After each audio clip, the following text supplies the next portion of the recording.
Hey there, I am here with ChrisCross. I am in his workshop. If you know comics, you know Chris's work. I'm just excited to sit down and talk to you about comics and your career and what you have coming up. So let's just get into it. Hope I can answer all of it. You're gonna do your best. No, yeah, I'll try. Everyone wants to know, who or what was it that inspired you to start your career in comics? I think everyone my age was collecting comics at some point. My homeboys, my cousins, family. But it really stuck with me. This is something that I think every comic artist has to consider.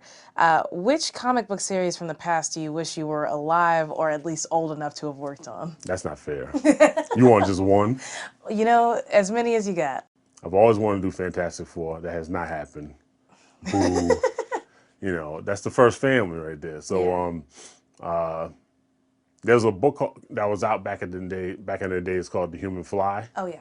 I wanted to do that. That was from Marvel. I'm not mistaken, I think it was based on an actual stuntman. Yeah? They called it Human Fly. He used to dress up like that character, and they kind of borrowed it from him. Oh, wow.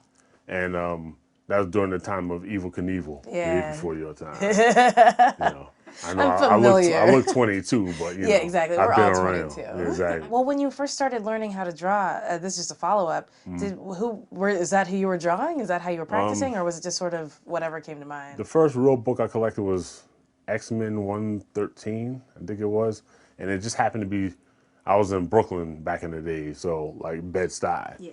And there was this candy store that actually had comics kind of hanging from the rafters. And I saw that in a comic called Kill Raven. Yeah. And I picked up both of those, but when I looked at that particular book, that just killed it. I was like, I want to do this. Yeah. My cousin, he used to have tons of that stuff sitting in his house, so I would try to steal them. You're like, listen, however I can get him. He can't get me now. I'm too big for him, so he's on his own. You said it before that anime was an influence on one of your big breaks, working on the new Captain Marvel series in the 90s with Peter David. Can you talk about that and why that was sort of a huge moment for your career? Well, I was working at Milestone for like maybe 3 years, working on a book called Blood Syndicate. And when I left from there, when the Milestone people moved into the DC offices, it was just a natural transition that I'll be working with them for a while. And the editor, Tom Brevoort, comes out of his office like, do you want to be down with working on Captain Marvel? I was like, oh yeah. Because I used to read that stuff. That was part of the whole mythos. It's a really big deal. So, yeah. I mean, it's part of the whole Guardians of the Galaxy. Without Captain Marvel, there's no Guardians of the Galaxy as far as I'm concerned. Yeah. I was like eager to do it. Yeah. So that's when I realized I'm really in this thing now. You brought up Milestone Comics, which was a landmark company in the comics world. It was created by African-American creators, which is huge. Why was that specific gig so important to your career?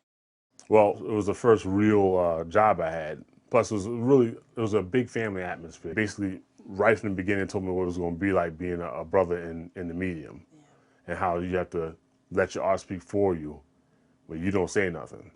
So you shouldn't have to explain a thing. They knew I had a fire in me to make sure that what I'm doing had to be better than everybody else's. These guys were like kind of formed my way of thinking, the way the industry may be. So I kind of thought it was like that everywhere at one point.